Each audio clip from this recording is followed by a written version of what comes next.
మనం మామిడికాయల సీజన్లో ఈ విధంగా చిన్న చిన్న ముక్కలుగా మార్కెట్లో కానీ ఇంట్లో కానీ తరిగించుకొని చక్కగా వీటిని మనం డీప్ ఫ్రిడ్జ్లో స్టోర్ చేసుకోవచ్చు. అలా స్టోర్ చేసుకుంటే ఈ ముక్కలను మనం హాయిగా 1 సంవత్సరం పాటు పులుసులలో, పప్పులలో, చట్నీలలో, కూరలలో ఇలా వాడుకోవచ్చు. ముక్కలుగా తరుక్కుంటాం కాబట్టి అవి ఏమీ పాడవ్వు.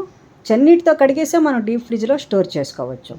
డబ్బాలో కానీ లేదా జిప్లాక్ కవర్లో కానీ ఉంచుకొని మనం హాయిగా డీప్ ఫ్రిడ్జ్లో పెట్టుకుంటే కావలసినప్పుడంతా ఈ ముక్కలు తీసుకొని తొక్క కదండి, నెమ్మదిగా తీసేయచ్చు. ఇలా చేత్తో అంటే వచ్చేస్తుంది, లేదా చాకుతో అన్నా వచ్చేస్తుంది. హాయిగా వాడుకోవచ్చు. కాబట్టి ఈ పని మీరు తప్పకుండా చేయండి. మీరు కూడా చేసి చూడండి, తెలుస్తుంది. సంవత్సరం పాటు మన దగ్గర మామిడికాయలు ఉన్నట్టు ఉంటుంది. మామిడికాయలు ఇప్పుడు దొరుకుతున్నాయి కానీ దొరకని సమయాలు కూడా ఉంటాయి కాబట్టి అప్పుడు మనం ఈ విధంగా చేసి చూడవచ్చు.